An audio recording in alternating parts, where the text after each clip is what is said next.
আসসালামু আলাইকুম ওয়া রাহমাতুল্লাহি ওয়া বারাকাতুহু। সবাই কেমন আছেন আপনারা? আশা করি আল্লাহর রশিদ আপনারা সবাই ভালো আছেন। কিন্তু ভাই আমরা ঢাকা নিবাসী, আমরা ভাই বেশি এটা ভালো নয়। কারণ কি ঢাকাতে আজকে সকালবেলা হঠাৎ করে ঘুম থেকে উঠে অবস্থা দেখি কি প্রচুর পরিমাণে বেশি একদিকে গর্জন করছে, একদিকে বৃষ্টি পড়ছে, অঝরে বৃষ্টি পড়ছে, যার কারণে আমাদের আমরা যে বাসা থাকি সে বাসা তলিয়ে পানিতে আমার ঘর থেকে টিপটিপ করে সমস্ত ঘরটাকে ভরে গেছে। দেখেন আপনার, দেখেন টিপটিপে কীভাবে পানি পড়ছে, দেখছেন পুরো জায়গাটা ভিজা। আমার এই পাশে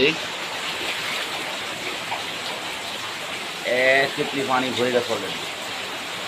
এইদিকে আমার জোতা টোটা সব ভিজে গেছে। অর্থাৎ এই যে টিন সিটে থাকি, তো টিন সিট থেকে পানিতে পড়ে পড়ে পুরো জায়গাটা ভরে গেছে। কারণ আমি যে নিচ থেকে হাঁটছি, এই দেখো পুরো এখানে সব ভিজে গেছে পুরো সব। তাহলে আপনার বুঝতেই পারছেন যে আল্লাহর কাছে যখন আপনারা বৃষ্টি চান তখন আল্লাহ বৃষ্টি দেয়, কিন্তু আপনারা কী করেন? আল্লাহ বৃষ্টি যখন আল্লাহ বৃষ্টি বেশি দেয় তখন আপনারা বলবেন আল্লাহ আর বৃষ্টি দিও না। আল্লাহ এখন কোথায় যাবে আপনারা বলেন? তো দেখতে থাকুন আমার ভিডিওটি, আমার পুরো বাড়িঘর কী অবস্থা আজকে হয়েছে, এর জন্য আপনারা দেখানোর জন্য আজকে ভিডিওটা তৈরি করছি। যারা যেখানে দেখবেন অবশ্যই লাইক ও কমেন্ট শেয়ার করবেন। আমাদের অবস্থা দেখে কেউ হাস্যকর করবেন না, কারণ ভাই পরিস্থিতি শিকার। আমরা এই বাড়িটা আমরা ছেড়ে দিচ্ছি ইনশাল্লাহ। এই জুন মাসের 1 তারিখে আমরা চলে যাবো অন্য বাসায়। তো যে অবস্থা দেখতে পাচ্ছেন পরিস্থিতি, এটার মধ্যে পাঠানো কি আপনার সম্ভব কিনা আদৌ অবশ্যই ছোট্ট কমেন্ট করবেন। আমি আপনাদের দেখাচ্ছি সামনে প্রকাশ করে। ঘর থেকে পুরো পানি ভরে, এদিকে তো পানির সব ভরা, ঘরে এমন কোনো জায়গায় না পানি পড়ে নাই। সমস্ত ঘর থেকে টিন ফুটা ফুটা, এখানেও পানি পড়ছে, এখান থেকেও পানি পড়ছে, ওখান থেকেও ওই যে পানি পড়ছে, দেখছেন সব জায়গায় কিন্তু পানিতে ভরে গেছে।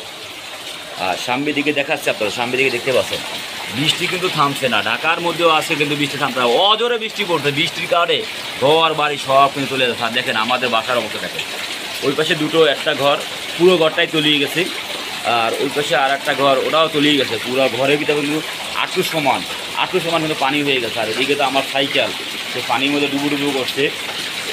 ওই যে আমাদের কাঁঠাল গাছ আপনারা দেখছেন অনেকে, ওই যে আর সাইকেল যেগুলো আছে সব ডুবু যাচ্ছে।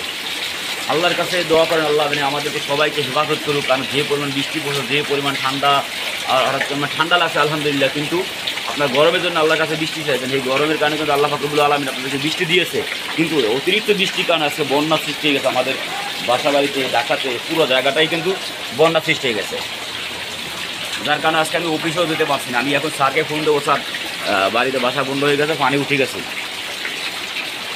আর আজকে ঘরে কাজ করবো, দেখতে পাচ্ছেন আপনার ভাবি আসছে ঘরে, সে একটু অসুস্থ ছিল, তার বাবার বাড়িতে ছিল, সে এখন বাসায় আসছে। কিন্তু আমার দিকে অবস্থা টলমাল করছে। তো ধন্যবাদ, আজকে ঢাকা সেই ভয়াবহ পরিস্থিতি আপনার মাঝে তুলে ধরলাম, আর আমার ঘরে সেটা তুলে ধরলাম। সম্পূর্ণ ভিডিওটি না দেখে দেখবেন। আর যারা এই অবস্থা পড়ছেন, যারা এমন অবস্থায় আছেন, অবশ্যই ছোট্ট একটা কমেন্ট করবেন। আর আমাদের জন্য অবশ্যই দোয়া করবেন, আল্লাহ জানি আমাদের এমন অবস্থা দেখে তিনি হেফাজত করেন। আমিন। আসসালামু আলাইকুম ওয়া রাহমাতুল্লাহি ওয়া বারাকাতুহু।